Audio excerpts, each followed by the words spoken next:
Welcome back to Tyreek Talk. Today, I'm on the Upper East Side in New York City at Skarstedt Gallery, experiencing an exhibition dedicated to Yves Klein, an artist whose work fundamentally reshaped how we think about color, space, and the immaterial. Skarstedt is known for presenting historically significant artists in a way that feels both precise and immersive. The gallery itself is minimal, refined, and highly controlled, creating the perfect environment for Klein's work, which relies so heavily on presence, perception, and atmosphere. Yves Klein is perhaps best known for his creation of International Klein Blue, often referred to as IKB, a deep, ultramarine pigment that he developed as a way to capture pure color in its most intense and unmediated form. For Klein, blue wasn't just a color, it was a concept. It represented the infinite, the immaterial, the void. Walking into the exhibition, you're immediately confronted with that intensity. The monochrome blue works don't depict anything in the traditional sense. There's no image, no narrative, no figure. And yet, they're far from empty. They create a space that feels immersive, almost meditative. Klein believed that color alone could evoke emotion, presence, and even a kind of spiritual experience.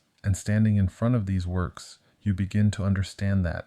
The surface absorbs you. It pulls you into a space that feels both expansive and intimate at the same time. Beyond the monochromes, Klein's work also extends into sculpture and performance. His sponge sculptures, for example, take natural sea sponges and saturate them in blue pigment, transforming them into objects that feel organic yet otherworldly. They hold the color in a different way, absorbing it, containing it, almost like vessels of this immaterial idea. There's also the legacy of his anthropometries, performances where Klein used the human body as a living brush, directing models covered in blue pigment to press their forms onto canvas. These works blur the line between painting and performance, between presence and trace. What ties all of this together is Klein's interest in the immaterial. He wasn't just making objects, he was exploring ideas about space, energy, and existence. He once described his work as an attempt to capture the sensibility of space itself. And that's what makes this exhibition at Skarstedt so powerful. The gallery becomes more than just a container for the work. It becomes part of the experience. The clean white walls amplify the intensity of the blue, allowing it to radiate outward, to almost take over the space. As you move through the exhibition, there's a shift in perception. You start to slow down. You become more aware of your own presence, of the space around you, of the way color can alter your experience of reality.